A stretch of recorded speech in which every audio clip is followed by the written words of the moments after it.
হাড্ডি নিয়ে বাড়িতে আসার সুযোগ। মেয়ে পক্ষ বলবো আপনি চেয়ারম্যান না এমপি জানার দরকার নাই, আমাদের দরকার হলো দুলা। অটো চালায় না, রিক্সা চালায়, জানতে চাই না। এই জায়গায় আমাদের জামাই সবচেয়ে দামি, জামাই ছাড়া চেয়ারম্যানেরও খাবার মিলবে না। সুতরাং আল্লাহ রাব্বুল আলামিন বলছেন ফাদ্দালনা বা'দাহুম আলা বা'দ, এক একজনের উপরে আরেকজনকে মর্যাদা দিয়েছেন কে? হীনমন্যতায় ভোগা যাবে না। আমরা অনেক সময় হীনমন্যতায় ভুগি। আমি রিক্সা চালাই, আমি কুলি, আমি দিন মজুর, আমি কৃষক, আমি মৎস্যজীবী। না, হীনমন্যতায় ভোগার কোনো কারণ নাই। এক একজনকে এক একটা দায়িত্ব দিয়ে দুনিয়াতে পাঠাইছে কে? আরো মজার কথা শুনেন, হীনমন্যতা কেন থাকবে? আল্লাহ পাক বলেছেন কাররামনা বানি আদম, আমি বনি আদমকে সকল ব্যাপারে সম্মানিত করে পাঠিয়েছি। বনি আদমের এত মর্যাদা, সারা পৃথিবীতে যত জিন আছে। আচ্ছা, আপনাদের কাছে জানতে চাই, জিনের ক্ষমতা বেশি না মানুষের ক্ষমতা বেশি? সারা পৃথিবীতে যতগুলা জিন আছে সবাই মিলে একটা প্যান্ডেলও বানায় দেখাতে পারবে না, একটা ক্যামেরাও বানাতে পারবে না, একটা সাউন্ড বক্সও বানাতে পারবে না, একটা গড়িও বানাতে পারবে না, ফেরেশতারা একটা বিমানও বানাতে পারবে না। এই কাজগুলা মানুষের মাথায় ঢুকাইছেন কে?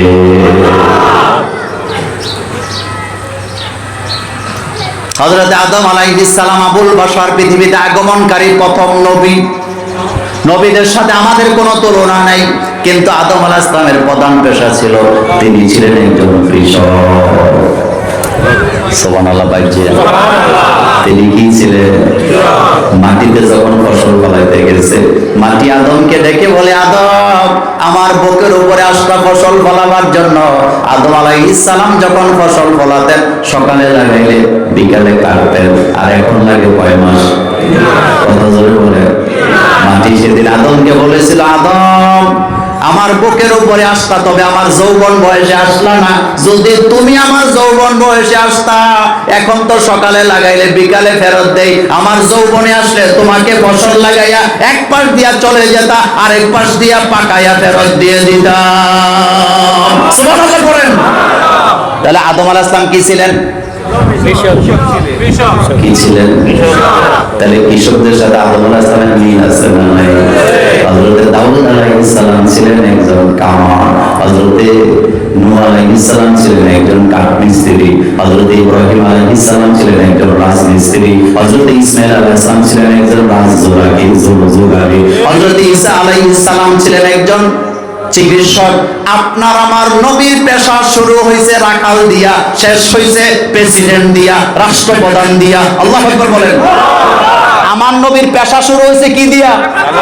একথা সত্য না মিথ্যা? শুরু করছে কি দিয়া আর শেষ করছে কি দিয়া? ফাদ্দালনা বা'দাহুম আলা বা'দ। আল্লাহ বলেন, এক জাতির উপরে আরেক জাতিকে আমি সম্মানিত করেছি। তবে যারা মুমিন, যারা ঈমান আনে, আখিরাতে তাদের জন্য সফলতা আছে না নাই? এই পৃথিবীতে মুমিনরা কখনো কারো উপর অত্যাচার করে না। রাসূলের জীবনে 81টা যুদ্ধে রাসূল নেতৃত্ব দিয়েছেন। সরাসরি ময়দানে 27টা যুদ্ধে রাসূল যুদ্ধের সেনাপ্রধান ছিলেন। কিন্তু মুসলমানেরা একটা যুদ্ধ আগে আক্রমণ করেন নাই, সকলগুলো যুদ্ধে কাফেররা আগে আক্রমণ করেছে। বর্তমান বাংলাদেশ স্বাধীন হয়ে গেছে 5 তারিখে। আপনারা মোষের তেল দিছিলেন, কয়েকদিন আগেও বলে গেছিলাম এটা গণবিপ্লব হয়েছে, কিন্তু ইসলামী বিপ্লব এখনো হয় নাই। এই বাংলাদেশে যদি ইসলামী বিপ্লব হতো, ইসকনের মতো সন্ত্রাসীরা আমার ভাইয়ের বুকে কখনো ছুরি চালাতে পারতো না।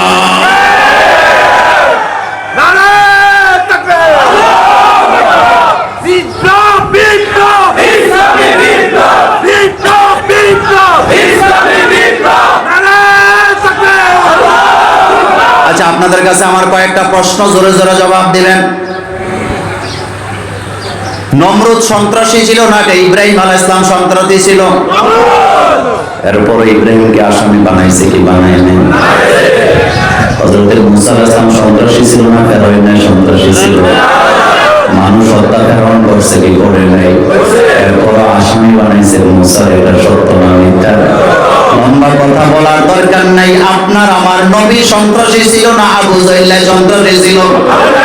কিন্তু আসামি বানাইছে আমার নবীকে, দেশত্যাগ করাইছে আমার নবীকে। যারা আমাদেরকে এত বছর জঙ্গি জঙ্গি বলে সন্ত্রাসী তকমা দিতে চাইছে, তাদের পেটের ভিতরে বুকের ভিতরে সন্ত্রাসী আছে না?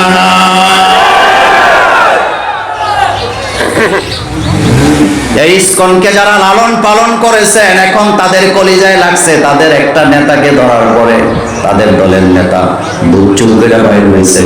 আমাদের বাংলাদেশে একটা স্লোগান আছে, সব শিয়ালে, কথা জোরে বলেন, সব শিয়ালে একটা। কিন্তু সাইফুলের রক্তের দাম তোমার কাছে নাই। যেই ছেলেটা মারা গেছে তার একটা বাচ্চা আছে 2 বছরের, কয় বছর? আর একটা বাচ্চা 4 মাসের। দিনের বেলা প্রকাশ্যে তাকে হত্যা করে তারা বুঝাই দিয়েছে তারা কত বড় ভয়ানক। মুসলমানের রক্ত নিয়ে হোলি খেলে, তবে আমরা কিন্তু তাদের পাতা ফাঁদে পা দিতে রাজি না। আমাদের কান সব সময় সজাগ আছে, আমাদের মগজ সব সময় সজাগ আছে। আমরা বুঝি তারা কোচা দিয়ে কি তারা প্রমাণ করতে চায়। 16 বছরে আমাদেরকে সন্ত্রাসী প্রমাণ করতে পারো নাই, এখনো পারবা না, ভবিষ্যতেও পারবা না। তবে খবরদার সাবধান করে দিলাম, মুসলমানের রক্ত নিয়ে হোলি খেলার চেষ্টা করা যাবে না।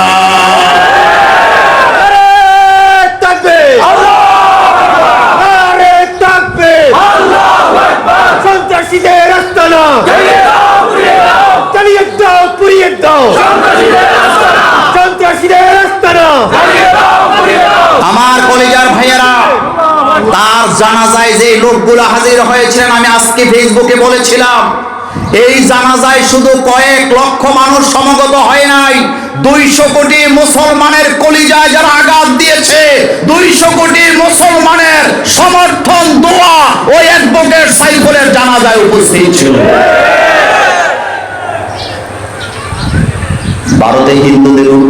ভারতে মুসলমানদের উপরে অত্যাচার হয় নাকি হয় না? কিন্তু আমার দেশে কোন হিন্দুর গায়ে আদতে আমরা হাত দিয়েছি? এই ইসকনের কোন সদস্যকে বাংলাদেশের মুসলমানেরা একটা থাপ্পড় দিছে আজ পর্যন্ত কেউ বলতে পারছে? কিন্তু তারা প্রথম মাইলে যাত্রা করলো কেন? একটাই কারণ যোগে যোগে তারাই মুসলমানদের উপরে আক্রমণ করেছেন। নমরুদ আগে আক্রমণ করেছে, ফেরাউন আগে আক্রমণ করেছেন, আবু জাহেল আগে আক্রমণ করেছে। এখনো যারা মুসলমান শান্তিপ্রিয় মুসলমানের উপরে আক্রমণ করে, তারা বুঝাই দিছে তারা নমরুদ, ফেরাউন, আবু জাহেলের রক্তে তৈরি হয়েছে তাদের রক্ত। আর আমাদের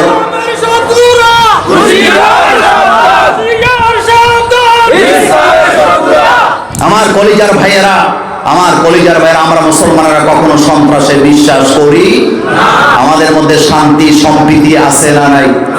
অসংখ্য হিন্দুর মেয়েকে আমরা বিয়ে দিয়েছি, অসংখ্য হিন্দু লোককে আমি মোল্লা নাজিব ব্যবসা করার জন্য পুঁজি দিয়েছি, চিকিৎসার ব্যবস্থা করেছি। এটা শুধু খোটা দেওয়ার জন্য বলছি না, আমরা তো ইসলাম থেকে এটাই শিখেছি। আমার নবী তো কোরবানির ঈদের দিন ইহুদিদের বাড়িতে বাড়িতে কোরবানির গোশত পৌঁছে দিতেন। অমুসলিমদের অধিকার কথা বলেছেন একমাত্র ইসলাম। কারা বলেছেন? তোমরা শুধু আমাদেরকে নিয়ে গত কয়েকদিন আগে আপনাদের আরেকটা কথা বলে গিয়েছিলাম, তারা একটা সংগঠন করছে, হিন্দু বৌদ্ধ খ্রিস্টান ঐক্য পরিষদ। আচ্ছা বলেন তো, হিন্দু বৌদ্ধ খ্রিস্টান এই ধর্ম তিনটার একটার সাথে কি আরেকটার কোনো সম্পর্ক আছে? কাছাকাছিও কি সম্পর্ক আছে? অথচ আমাদের বাদ দিছে। মুসলিম শব্দটা লাগাইলে সমস্যাটা কি ছিল? 90% মুসলমানের দেশে হিন্দু বৌদ্ধ খ্রিস্টান ঐক্য পরিষদ গঠন করে তারা আমাদেরকে হুমকি দিচ্ছে, আমরা এক হয়ে যাচ্ছি। কিন্তু তোমরা সাবধান হও। আজকের মাহফিল থেকে বলতে চাই, চরমনাই, হেফাজত, কাউমি, আলিয়া, সরসিনা, সোনাকান্দা সহ পৃথিবীর কোন আলেমকে আর এখন আর আলাদা থাকার সময় নাই। বাংলাদেশের পীরেরা কাঁধে কাঁধ মিলাতে হবে, ইসলামিক দলগুলো কাঁধে কাঁধ মিলাতে হবে। বাংলাদেশে কোরআনের শাসন ছাড়া মানুষের নিরাপত্তা দেওয়া যাবে না।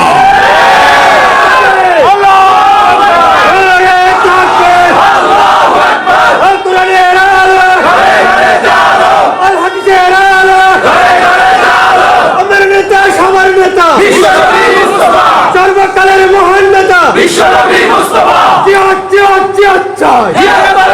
আমার কলিজার ভাইয়েরা, ভারতের বলিউডের এক নায়িকা গত 4 দিন আগে এক সাক্ষাৎকার দিছে পত্রিকা। কিসে দিছে?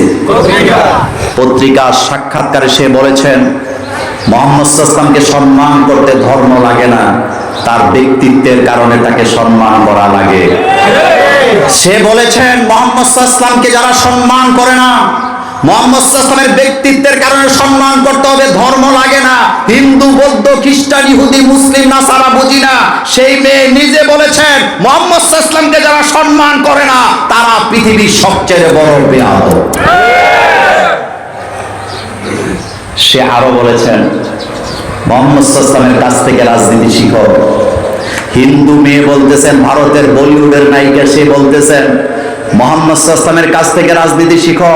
এই পৃথিবীর কোন নেতা যদি আদর্শবান নেতা হতে হয় তাহলে মুহাম্মদ সাল্লাল্লাহু আলাইহি ওয়াসাল্লামের কাছ থেকে রাজনীতি শিখতে হবে। মুহাম্মদের চরিত্র বাদ দিয়ে যারা রাজনীতি করে সে নিজে বলেছেন এদের একটারও চরিত্রের কোনো ঠিক ঠিকানা নেই। কষ্টটা কোন জায়গায় বলবো? হিন্দু নায়িকা ভারতের মতো দেশে দাঁড়ায় বলতেছে মুহাম্মদ সাল্লাল্লাহু আলাইহি ওয়াসাল্লামের থেকে রাজনীতি না শিখলে চরিত্র ভালো হয় না। আর আমার 90% মুসলমানের দেশে মুহাম্মদ সাল্লাল্লাহু আলাইহি ওয়াসাল্লামের চরিত্রের রাজনীতির কথা বললে যাদের গা গরম হয়ে যায়, তাদের দেহের ভিতরে মুনাফিকের রক্ত থাকতে পারে, মুসলমানের রক্ত বাস করতে পারে না। মুহাম্মদ সাল্লাল্লাহু আলাইহি ওয়াসাল্লাম এমন এক ব্যক্তিত্ব যিনি বিধবাদেরকে আশ্রয় দিয়েছেন, যিনি এতিমদের দায়িত্ব দিয়েছেন, যিনি অসুস্থ রোগীকে বাসায় রেখে কখনো ঘুমাতে পারেন নাই, তিনি দেখতে গিয়েছেন, তিনি শত্রুকে ক্ষমা করে দিয়েছেন। আমার কলিজার বেড়া কথা বলছিলাম, এক এক দলের উপরে আরেক দলের মর্যাদা কে দিয়েছেন?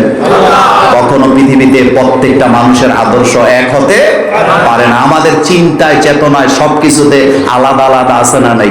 ফাদ্দালনা বাদাহুম আলা বাদ। আমি তো তোমাদেরকে আলাদা আলাদা করে দিয়েছি। এই আলাদা আলাদা কেন করলো? যাতে করে তোমরা একে অপরের মর্যাদা বুঝতে পারো। আচ্ছা, আপনাদের এই গ্রামের নাম কি? হ্যাঁ, তো আপনারা যখন ঢাকা থেকে আসেন কোথায় নামেন? নামকরা বাজারে নামছেন। রাতের 1টা বাজে ইকবাল ভাই ঢাকা থেকে আইছে, 4-5টা বিফ কিস নিয়ে কয়েক লাখ টাকা পকেটে আছে। রাতের 1:30 বাজে তুফান চলতেছে, বৃষ্টি চলতেছে, একেবারে আকাশ থেকে বজ্রপাত হচ্ছে। উনি বাস থেকে লাইভা দেখে একটা রিক্সা ছাড়া আর কোন রিক্সা নেই। মনোযোগ আছে আপনাদের? আচ্ছা বলেন তো, ওই স্টেশনে ইকবাল ভাইয়ের দাম বেশি না রিক্সাওয়ালার দাম বেশি?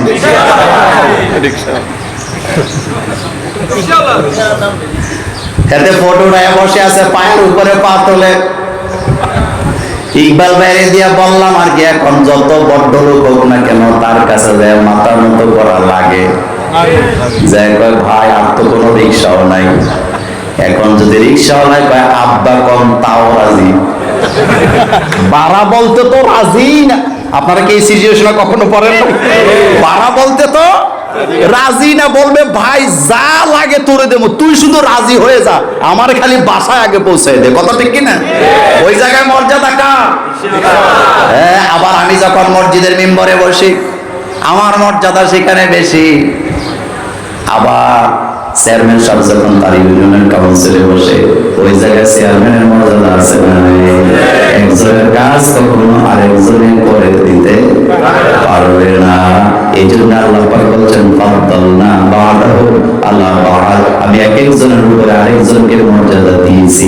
প্রাইমারি স্কুলের হেডমাস্টারকে আপনি কখনো, প্রাইমারি স্কুলের শিক্ষককে আপনি কখনো ছোট করে দেখতে পারবেন না, কারণ প্রাইমারি স্কুলের শিক্ষক ছাড়া হাই স্কুলে যাওয়া যায় না, হাই স্কুল ছাড়া কলেজে যাওয়া যায় না, কলেজ ছাড়া ইউনিভার্সিটিতেও যাওয়া যায় না। তাহলে ইউনিভার্সিটিতে যারা গেছে তারাও প্রাইমারি স্কুলের স্যারের কাছে ঋণী আছে না? ফাদ্দালনা বা'দাহুম আলা বা'দ। সব দলের মর্যাদা এক হবে না। এখানে তাবলীগ আছে, এখানে কাউমি আছে, এখানে আলী আছে, এখানে বিভিন্ন দল আছে, এখানে জামাত ইসলামী আছে, ঐক্যজোট আছে। এক এক দলের এক এক আদর্শ থাকবে, তাদের আকীদা থাকবে, কিন্তু একটা জায়গায় আকীদার মিশনকে এক করতে হবে, জমিন যার আইনও চলতে হবে তার।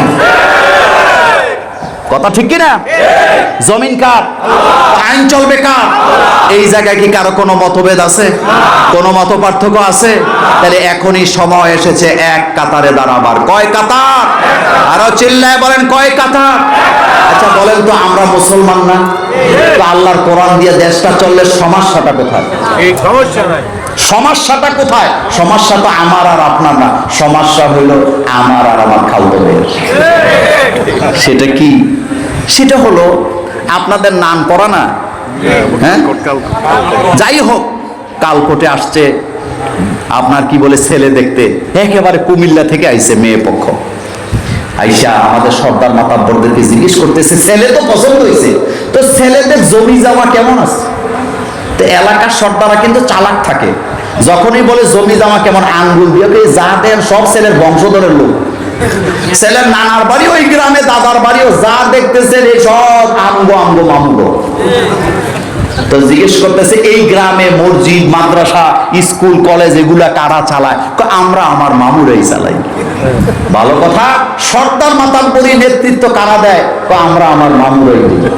তো সন্ধ্যার পরে যে চুরিদারি হয় এগুলা কারা করে? আমরা আমার মামুরাই করি। কোরআনের আইন চালু হইলে দোষ, সমস্যা হলো আঙ্গ আর অঙ্গ। কথা আসতে বলে, আঙ্গ আর অঙ্গ। নতুবা এত মায়া কান্না এত তাড়াতাড়ি কেমনি শুরু হইল ভাই?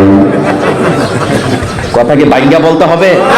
ছাত্র জীবনে একটা আদবের কিতাবে একটা বাক্য পড়েছিলাম, আল আকিলু তাকফিহি ইশারা, আকল মানকো ইশারা বাসাত, বেআক্কল কো ইশারা বাসাত। আকল যার আছে তারা ইশারা দিলেই বুঝে, আর বেআক্কল যে বেআক্কল হেতের ঘুষি দিল বুঝে না। সুতরাং খাপে খাপে মিলে নিবেন। আল্লাহর কোরআনের আইন চালু হয়ে সমস্যাটা কাদের? আমগো আমগো মানুষদের, এছাড়া আর কোনো সমস্যা হওয়ার কথা। আমার কলেজার ভাই, আল্লাহ রাব্বুল আলামিন এই কথাটাই বলছেন, উনজুর কাইফা ফাদ্দালনা বা'দাহুম আলা বা'দ। আমি তোমাদের এক দলের উপরে আরেক দলের মর্যাদা দিয়েছি, এক গোষ্ঠীর উপরে আরেক গোষ্ঠীর মর্যাদা দিয়েছি। ওয়ালাল আখিরাতু আকবারু দারাজাতিন ওয়া আকবারু তাফদীলা। কিয়ামতের ময়দানে সফল হবে যারা, জান্নাতি ঘোষণা পাবে তারা। সুলতানুল আরিফিন হযরতে বাইজিদ বুস্তামি রাহিমাহুল্লাহ, তাকে একজন মুশরিক জিজ্ঞেস করেছিলেন, বাইজিদ তুমি ভালো না আমি ভালো, তোমার মর্যাদা বেশি না আমার মর্যাদা বেশি? হযরতে বাইজিদ মুস্কি হাসি দিয়ে বলেন, এত কঠিন প্রশ্নের জবাব আমি দুনিয়াতে দিতে পারবো না, আসর হবে যেদিন জবাব দিব সেদিন। আপনাদের মনোযোগ আছে? কি বলতেছে? সুলতানুল আরিফিন বাইজিদ বুস্তামিকে একজন মুশরিক জিজ্ঞেস করছে, তুমি ভালো না আমি ভালো? উনি তো হাসি দিয়া বলতেছে, এত কঠিন প্রশ্ন কেন করো, যে এই প্রশ্নের জবাব কিয়ামতের আগে দিতে পারবো না। মুশরিক বলতেছে, আপনি একটা বললেই তো হইল, সমস্যাটা কোথায় বলে দেন, আপনি ভালো না আমি ভালো। এবার বাইজিদ বুস্তামি কি জবাব দিতেছে শোনেন।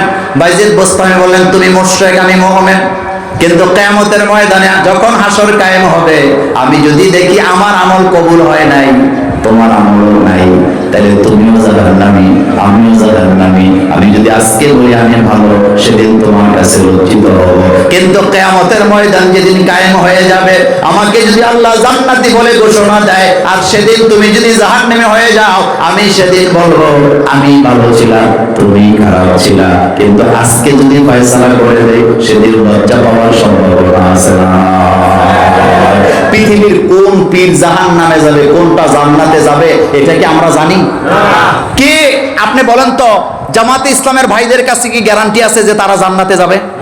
কথা আসতে বলছেন। এরপরে হেফাজতের ভাইদের কাছে কি গ্যারান্টি আছে তারা জান্নাতে যাবে?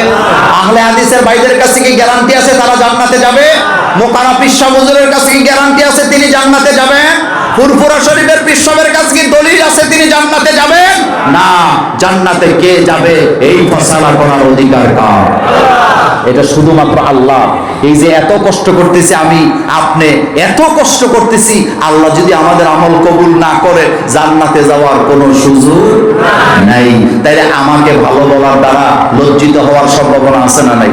আর আমাদের দেশে দেখবেন কিছু হুজুর ভাই রয়েছে ইদানিং, কবরস্থান আলাদা, মসজিদ আলাদা, হেতে বেচতে গেলেও ধাক্কাধাক্কি করবো, কথা ঠিক না?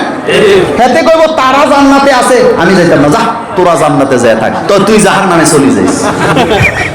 আর কি কর, হেতে জাহান্নামী, তুই জাহান্নামী, তুই জান্নাতি, তুই জাহান্নামী। তা আপনি কোথায় যাবেন আপনি নিজে জানেন নি। একজন ইহুদি বালক, সহিহ মুসলিমের একটা হাদিসে আসছে, একজন ইহুদি বালক মুহাম্মদ সাল্লাল্লাহু আলাইহি ওয়াসাল্লামকে ভালোবাসতেন, রাসূলের সামনে বসে বক্তৃতা শুনতেন। হঠাৎ 2 দিন ধরে বালকটা নাই। আল্লাহ রাসূল সাহাবাদেরকে বললেন যে ইহুদি বালক আমার বক্তৃতাকে ভালোবাসতো, বালক কোথায়, খবর নাও। খবর নিয়ে দেখা গেল সে অসুস্থ, মুমূর্ষ অবস্থায় আছে। আল্লাহ নবী খবর পেয়ে তার বাড়িতে গেলেন, যাই দেখে তার বাবা কাঁদতেছে, বাচ্চাটা গড়াগড়ি করতেছে মৃত্যুর যন্ত্রণায়। আল্লাহ নবী এবার ইহুদি বালককে বলতেছে, ও ইহুদি বালক, আমি জানি তুমি আমাকে ভালোবাসো। ইহুদি বালক কয়, রাসূল গো, আমি আমার জীবনের চেয়ে আপনাকে অনেক বেশি ভালোবাসি, কিন্তু কালিমা পড়ি নাই, আব্বা রাগ করবে, আব্বার ভয়তে আমি কালিমা পড়ি না, নতুবা আমি কালিমা পড়তাম। আল্লাহ নবী বললেন, ভালো, তোমার এই ভালোবাসার মর্যাদা আল্লাহর কাছে নাই, তুমি কালিমা পড়বা না যতক্ষণ এই ভালোবাসার মর্যাদা পাবা না ততক্ষণ। তুমি যদি কালিমা পড়ো তুমি আমার ইসলামে ঢুকলা, আমি কিয়ামতে তোমাকে সুপারিশ করতে পারবো না, নতুবা পারবো না। এবার ছেলে একবার বাপের দিকে তাকায়, আরেকবার মুহাম্মদ সাল্লাল্লাহু আলাইহি ওয়াসাল্লামের দিকে তাকায়। এবার বাপ বলতেছে, ও ছেলে আমার দিকে তাকাইস না, তুই তাই পড়, মুহাম্মদ সাল্লাল্লাহু আলাইহি ওয়াসাল্লাম তোকে যা পড়তে বলেছে, কারণ আমি বুঝে গেছি আমার কাছে নাজাত নাই, মুহাম্মাদের কালিমার কাছেই নাজাত। আল্লাহু আকবার। কালিমা ছাড়া মুক্তি পাওয়ার কোনো রাস্তা নেই। সুতরাং ফতুয়া দিয়েন না। আপনি একটা মাদ্রাসা করছেন, ফতুয়া দিয়েন না, না যে যেভাবে আছে থাক, এখন আর টানাটানি দরকার নেই। ফতুয়া দিয়েন না। জান্নাত জাহান্নামের মালিকানা কার? তবে আমরা দোয়া করি আল্লাহ যেন আমাদের সকলকে জান্নাত দিয়ে দেন। আর জোরে বলি আমিন। এই কথাটাই আল্লাহ পাক বলছেন, উনজুর কাইফা ফাদ্দালনা বা'দাহুম আলা বা'দ ওয়ালাল আখিরাতু আকবারু দারাজাতুন ওয়া আকবারু তাফদীলা। এরপরের আয়াতে আল্লাহ পাক আরো গুরুত্বপূর্ণ কথা বলছেন, লা তাজআল মা'আল্লাহি ইলাহান আখার ফাতাকুদা মাজমুমান মাখজুলা। আল্লাহর সাথে কাউকে ইলাহ মানা যাবে না, আইনদাতা মানা যাবে না, কারণ মানুষের হাতে আইনের ক্ষমতা দিলে ইচ্ছা মতো আইন বানায়, পছন্দ মতো আইন বানায়। এই জন্য মানুষের কল্যাণের জন্য আগে আইন বানায় দিছে কে? আমার একটা কথা শোনেন, এই পৃথিবীতে তথাকথিত রাজনীতিবিদদের একটা স্লোগান হলো, সকলকে সমান অধিকার দিতে হবে, সকলের মতামতকে প্রাধান্য দিতে হবে, যে যা চায় তাকে তা করতে দিতে হবে। এরকমের একটা স্লোগান আমাদের দেশেও আছে না নাই? আমি কথাটা, এটা খুবই গুরুত্বপূর্ণ কথা, আরেকটু মনোযোগ দেন। তাদের স্লোগান কি? সকলকে সমান অধিকার দিতে হবে, সকলকে কথা বলতে দিতে হবে, আর যে যা চায় তার এই মতামতকে প্রাধান্য, চাহিদাকে প্রাধান্য দিতে হবে। আচ্ছা, এইটা বলার আগে একটা প্রশ্নের জবাব দেন। আপনারা আপনাদের বাচ্চাদেরকে ভালোবাসেন নাকি বাসেন না? আমি আমার বাচ্চাকে ভালোবাসি, আপনি আপনার বাচ্চাকে ভালোবাসেন। বাচ্চা আমার কাছে একটা চিপস চাইলো, আমি তাকে কিনে দিলাম, বাচ্চা খুশি। বাচ্চা আমার কাছে একটা খেলনা চাইলো, আমি কিনে দিলাম, এবার বাচ্চাও খুশি, আমিও খুশি। বাচ্চা আমার কাছে একটা কিন্ডার জয় চাইছে, কথা কন নাকি, আমি এটা দিয়েছি, বাচ্চাও খুশি, আমিও খুশি। এবার বাচ্চা যদি বলে, আব্বা আমি চিপস চাইছি, এটা আমার অধিকার, তুমি আমারে দিছো, আলহামদুলিল্লাহ। আব্বা তোমার কাছে কিন্ডার জয় চাইছি, তুমি এটাও দিছো, আলহামদুলিল্লাহ। খেলনা চাইছি, আমার অধিকার আদায় করছো। কিন্তু আব্বা আমার তো মন চায় 3 তলার ছাদের উপরে লাফ দিয়ে ফুটতাম। মনোযোগ আছে? কয়তলা? 3 তলা। এখন দিবেন নি না? আপনি কয়েন, যা আব্বা চিপস দিছি, কিন্ডার জয় দিছি, যা এবার 3 তলাতে লাফ দিয়া পর, এটাও তোরে দিলাম। কেন দেন না? কথা বলেন, কেন দেন না? এই জায়গায় বুঝলেন এটা করা যাবে না, এখানে অধিকার হয় না। তো পুরুষে পুরুষে বিয়ে করব, বাচ্চা হইতে দিবে না, বিয়ে ছাড়া বাচ্চা পয়দা করবে, যারা সন্তান দিয়া জমিন ভরায় দিবে, এটা অপছন্দ করেন কে? এটা অধিকার হতে পারে না, এটা শয়তানের নোংরামি। কিন্তু বর্তমান বাংলাদেশে 90% মুসলমানের দেশে অনেক বড় বড় দলের নেতারাও তাদেরকে এখন অধিকার দেওয়ার জন্য রাজনীতি করতেছে, ক্ষমতায় যাওয়ার জন্য। এদের থেকে সাবধান হওয়ার দরকার আছে না? নির্লজ্জ বলেন, তারা কি? বেহায়া, নির্লজ্জ। কোন অধিকারে কথা বলো তুমি? হযরতে লূত আলাইহিস সালাম তার স্ত্রীকে তিনি বলেছিলেন, তুমি যেটা সমর্থন করো এটা আল্লাহ পছন্দ করে না। এক বিছানায় ঘুমায়, একসাথে থাকে, এক ঘরের ভিতরে থাকে, এক ছাদের নিচে থাকে। কিন্তু লূত আলাইহিস সালাম একজন নবী, তিনি জান্নাতে চলে যাবেন, কিন্তু তার স্ত্রী কোথায় যাবে বলেন? কোথায় যাবে? তা তার স্ত্রী বোধহয় হাসরের ময়দানে বলবে যে, তুমি নবী, আমি তোমার বউ, যেমনে পারো আমার লয়ে যাও। এই কথা বলার কোনো অধিকার আছে? আমাদের দেশে এরকমের লোক বহুত আছে। বংশের মধ্যে যদি একজন আলেম থাকে, বুক ফুলে কয় আমাদের বংশে অমুকে আছে, চিন্তা নাই, 101 জন জান্নাতে লইয়া চলে যাবে। এত সোজা না, মুছে তেল দিয়া লাভ নাই। বিশ্ব নবীও সুপারিশ করবেন তাদেরকে, আল্লাহ যাদেরকে সুপারিশ করার অনুমতি দিবে। এই হাদিস আমাদের দেশে ভুল ব্যাখ্যা হয়। আমরা মনে করি হাসরের মাঠে মুহাম্মদ সাল্লাল্লাহু আলাইহি ওয়াসাল্লাম যার ইচ্ছা তারে তিনি সুপারিশ করে জান্নাতে নিয়ে যাবে। এইটা যদি আল্লাহ রাসূলকে আল্লাহ দিতেন, আপনারে আমারে সুপারিশ করার আগে আবু তালিবরে আগে রাসূল সুপারিশ করত। কাকে?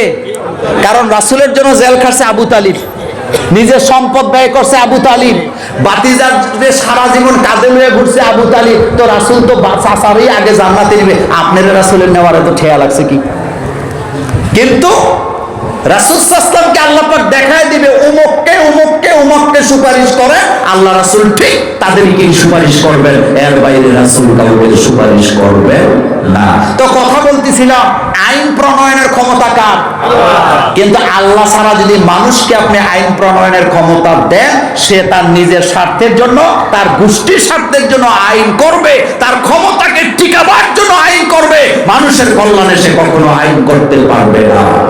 আমি দুইটা প্রমাণ দেই। নমরুদ ইব্রাহিম আলাইহিস সালামকে পৃথিবীতে আসতে দিতে না চায় যে আইনটা করছিলেন, এটা কি জনগণের কল্যাণে করছে না নিজের ক্ষমতা টিকানোর জন্য করছে? আর আইনের নমুনা কি? আইনের নমুনা হলো আমাদের বাংলাদেশের আইন হলো, ছেলে হোক মেয়ে হোক, দুটি সন্তান যথেষ্ট, একটা হইলে আরো বলা, নাম হইলে আরো বলা। কিন্তু নমরুদ তো আইন করে নাই। নমরুদকে উপদেশ করা বুদ্ধি দিছে, স্বামী স্ত্রী একসাথে থাকলে বাচ্চা হবে, বাচ্চা হলে ইব্রাহিম হবে, ইব্রাহিম হইলে নবী হবে, নবী হইলে নেতা হবে, নেতা হইলে তোমার ক্ষমতা শেষ। তোমার ক্ষমতা। আপনারা আমার কথা বুঝতেছেন?